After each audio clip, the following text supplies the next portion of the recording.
Welcome, Kevin. It's great to have you with us. And before we talk about your presentation yesterday, tell us a little bit about yourself. Well, thank you for having me. My name is Kevin Burton, as you mentioned, and I am the director of the Center for Adventist Research at Andrews University. And that also makes me an assistant professor at the seminary in the Church History Department teaching Adventist studies. And I'm also an assistant director for the LNG White Estate. I did my PhD at Florida State University, and my focus was on American religious history, and I wrote my dissertation on Adventist involvement in the anti-slavery movement. And I've published a few things.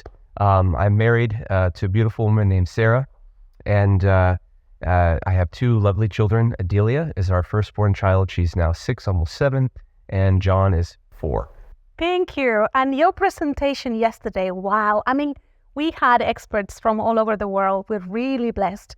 But yours was different because you were talking about Ellen White as a female prophet. Tell me a bit about how did you even get started with this? That's a great question. So I've thought for years and wondered for years, have critics of Ellen White labeled her as a plagiarist because of the fact that she was a woman? Does that play a role in any of this sort of question at all? And then, of course, as I'm thinking through these kinds of things, I'm like, well, have the apologists, people who have been faithful Adventists but tried to defend Ellen White, have they done as good as they could have done? Have they made some sort of faux pas when it comes to Ellen White's femininity, her womanhood, and all of these kinds of things?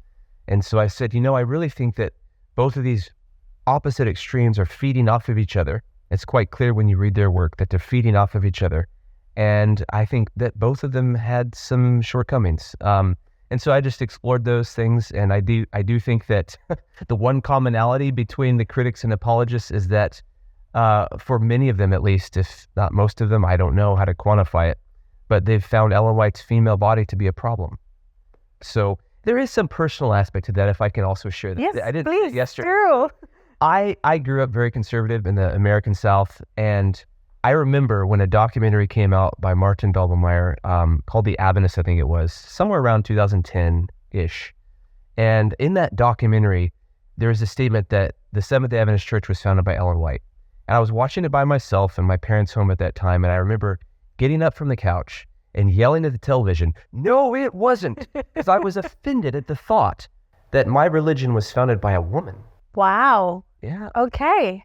I'm not offended by it anymore. I think it's cool. So you can Quite a journey. Quite a journey. And you also talked about her female body, but her frail body. Yeah, that's the thing. A lot of the main sort of thing for both apologists and critics is that they emphasize the frailty, but in different ways and for different purposes. And what I see when I'm reading the apologists is that they're emphasizing the frailty to sort of diminish Ellen White's female agency, even though no one can deny actually explicitly that she is a woman, but they're diminishing her female agency to sort of maximize God's agency. And it's sort of a proof for them that God is the author of her work. And I believe in Ellen White as a prophet. I think she's a genuine prophet from the Lord and all of that, but I don't think we need to say and argue that in that way. That's really deeply flawed. So, and the critics, by contrast, they will see Ellen White's body as evidence of disease, and they will say that the visions don't come from God or Satan. They're coming from basically just her, which means her body. And so they have relied on retrospective diagnosis to label her first with something called hysteria, which is a deleted, dead disease. It doesn't exist anymore, but was basically a disease specifically for women or effeminate men for millennia. Since the Greco-Roman period. And it's super problematic in so many different ways. I could point you to several books that are worth reading on this. But anyways, it got deleted in 1980. The American Psychiatric Association has deleted it. It doesn't exist in their diagnostic manuals. It hasn't for decades now. But it did get transformed at that time into several other different things. And all of those other diseases are now gone, except for one, and that's the histrionic personality disorder, which is just barely hanging on by a thread. And so many scholars across disciplines have said this disease is already dead, and we're basically waiting for the next diagnostic manual to delete it officially, which will probably happen when the 6th edition comes out, whenever that happens. Yeah. So the fact that she was a woman and that she had had some health issues was used by both sides. Yes. Mm-hmm. And you said something and it kept resonating with me. And I thought, I have to talk to this man and ask him more about it, because you said that every vision, that every message was mediated by her female body. And especially after saying, she's a woman and she was not exactly strong in her health. What does that mean? It's a great question. I think that it's mostly a cue for thinking about further research on this. We need to understand and analyze it more. What does it mean for all of this to happen in an embodied type of way? We talk about it theologically, right? We've done that for decades and talked about how the revelation and inspiration process is a divine and human interaction and all of that. But whenever we do that, as we've seen a lot this weekend, people have just talked a lot about God and not at all about Ellen White's body. I mean, maybe I did a little, but but more so in a historiographical kind of way. I didn't really talk about how Ellen White herself engaged with all of these things that were going on, like the cult of female invalidism that she was living through in this context, and also the ways that she's having to navigate a patriarchal culture. I didn't interrogate how she does that because I haven't done that research yet. I think that we need to do it, and so I think it's something that we should look to for the future. But if we really believe that there's a divine and human process involved in the revelation inspiration process, let's actually interrogate that and look at it, and not be afraid to do so. And it's super interesting because I think as Adventists, we have a tendency to leave our faith from the neck up. So it's all in our brains. And the idea of embodied faith and female embodied faith, I was like, wow, we need more of this. Yeah, that's right. I think so too. The critics have latched onto these things more so and been more explicit than the apologists have. And so you see the critics basically all agree that Ellen White stops having visions because she goes through menopause. Now, I didn't go into that so much. Oh, wow. But I'm planning to. I've got some great resources that are still coming. Oh, that's super interesting. You have to send us the papers. A new book just got published on the invention of menopause, which I'm looking forward to reading. Wow. Yeah, but it's all tied in with hysteria. And so hysteria is debunked long ago now. And we see all of these things are sort of a farcical, false way of looking at things. So if Ellen White stopped having open visions roughly in her 40s or 50s, it's probably just a coincidence. Or maybe there's a cultural sort of reason to explain this, or maybe it just happened. I don't know. But to rely on something like menopause is... To blame.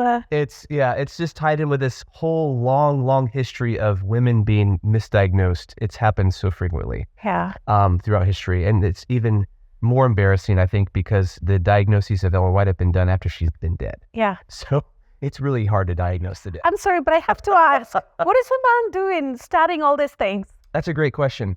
I'm fascinated with the topics of gender. I'm fascinated with the topics of race. I think that as a white man, I think it's important for us to speak out on these issues because women have been oppressed and faced oppression for a long time throughout the world, and that's a problem. And it's mostly from white men. And same with non-white people. They faced a lot of oppression, largely in the Western world, at least, from white men. Yeah. And so I want to take ownership of those things. I want to dive into these subjects and say, let's stop that. Let's move on in a different kind of way. And so, I don't know, I guess for whatever reason, I don't know if that's exactly why I haven't really thought about it, but it's just drawn me in. Yeah. I mentioned some of my own sexist past there, when I'm said about Ellen White founding the Adventist Church. So maybe I'm trying to atone for my sins or something. I don't know. I don't think so. I've never thought about that consciously. Yeah. I do think, though, that my research has changed me personally. That's beautiful. As I've gotten into Adventist history and I've understood who the pioneers were, I realized that they were way more radical than I was when I started my research. Yeah. And so it's changed me in relation to how I view women and also how I view non-white people. Yeah. Let's go there. And I know we can't really unpack this, but you mentioned something about the pioneers and their stance on slavery. Tell me more. Sure. Well, I started that research with another question. I wanted to know who was right. The people who have written more popular, like review articles and said Adventists were really involved in the anti-slavery movement, but provided no data to back it up, or maybe a couple of anecdotes, or the historians who published more respectable work that had not done much research, but said, there was an Adventist background here, but they gave up on anti-slavery because Jesus was coming soon, so why would they care about what happens on earth? And so I said, who's right? This is interesting. I'd seen enough things in what we call primary sources, that's the original documents, from the period, and they were clearly anti-slavery. So I was like, there's got to be something more here that no one's explored. And so I got into that with those kinds of questions, and I started finding more and more and more as the years rolled by, and it became very clear to me fairly early on, within a couple of years, that Adventists did not give up, that they remained active in the anti-slavery movement. And by the time I got to about year 3 or 4, I realized that it wasn't just that, but during the Millerite period, when there was approximately 100,000 Adventists in America, they actually permanently impacted the anti-slavery movement. They changed the American nation in positive ways. And so that was really interesting, because it wasn't just that they remained active and the anti-slavery movement impacted Adventists. Adventists positively impacted the anti-slavery movement. And it literally permanently shaped what and how things continued to go on until the Civil War was over. So that was exciting. Yeah, that's very exciting. Absolutely. Look, I wish we had hours, but I want to say to the people watching, they can find your presentation on the Newell website. And I have 2 more questions. Where can people find your research? And then I've asked the last one. That's great. So the papers from this conference this weekend, I'm told, are going to be published this year, I think with Stanborough Press. So the paper I gave in its full form, I had to cut over half of it out, will appear, I think, this year. Okay. My dissertation is being turned into a book now, and I expect and hope that it will be out sometime in 2025. Fantastic. And now, last but not least, you share the story of God calling Ellen White. We need to finish on that, because I've been an Adventist for years, and this was my first time hearing this. Yes. I call it the God's last choice myth. And it's this idea that God desperately wanted to call a man to be a prophet, and so he chose to call a man named William Foy.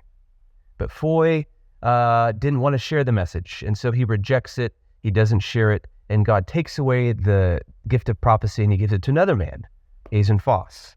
And Foss, like Foy, didn't want to share the visions, and so he refuses to do so, and so God had no other choice but to choose a woman. And so he chose Ellen White last. God could do no better. And so there she is, and she will carry on. And a key thing here connected with frailty is that this narrative is connected with a phrase that Ellen White is the weakest of the weak.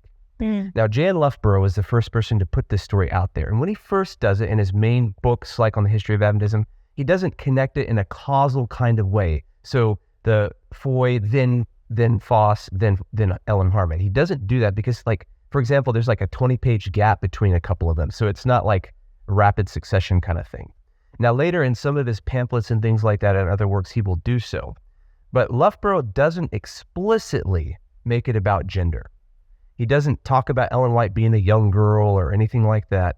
He just calls her Miss Harmon or whatever. He uses sort of that kind of properish kind of name. But he does talk about the weakest of the weak, and he connects that with her poor health, which, given the history of health in America, there's perhaps a subtle, thing there with gender, very likely. It makes very good sense to think that. But by the 1920s and 30s, Adventists are making it explicit that the weakest of the weak means a young girl. And so God called the weakest of the weak, which is a young woman. So the idea is that the weakest are women, but the weakest of the weak would be a young woman. And so the whole thing is a complete myth. Foy, for example, doesn't refuse to share his visions. He publishes them, he shares them, he remains a minister his entire life.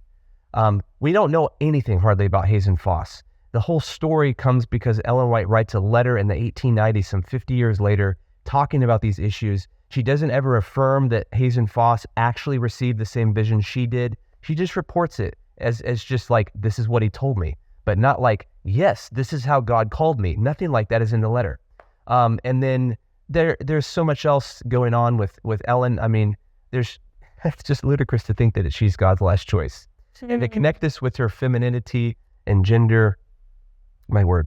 How sad. How sad. Yeah, how sad. If anything, I would be more inclined to say God chose her because she was a woman as his first choice, because he wanted to make a point about the equality between the sexes for us today.